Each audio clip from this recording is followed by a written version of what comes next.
Hello বন্ধুরা, শুভ সন্ধ্যা। সবাই কেমন আছো? আশা করছি অনেক ভালো আছো। তো আজকে আমি আমার কোনো হাতের কাজ দেখাবো না, আজকে দেখাবো আমার মায়ের হাতের কাজ।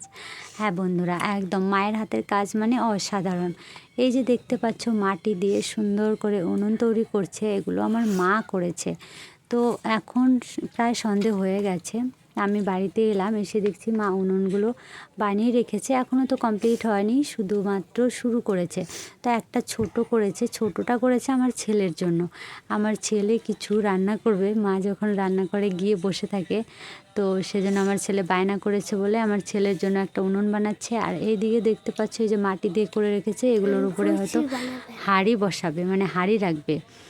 রান্না করার পরে হাঁড়িগুলো মাটিতে নামালে না কালি পড়ে যায়, উনুনে রান্না করলে তোমরা সবাই জানো কালি হয়ে যায়। সেই জন্য কিন্তু এই মাটি দিয়ে এগুলো বানাচ্ছে। আর এই যে গুঁটোগুলো দিয়ে কিন্তু রান্না করবে, গুটে বলো, তারপর মানে আমাদের এই যে জ্বালানি দেখতে পাচ্ছ, খড়কুটো যেগুলো থাকে, গরুতে খাওয়ার পরে খড়গুলো বেশি হয় সেগুলো রান্না করে, সেগুলো দিয়ে রান্না করে। আর এটা হচ্ছে রান্নাঘর, এটা হচ্ছে বারান্দা, বারান্দাতে ডাইনিং আছে। আর রান্নাঘরের ভেতরটা অন্ধকার, কারণ এখন সন্ধে প্রায় নেমে আসছে।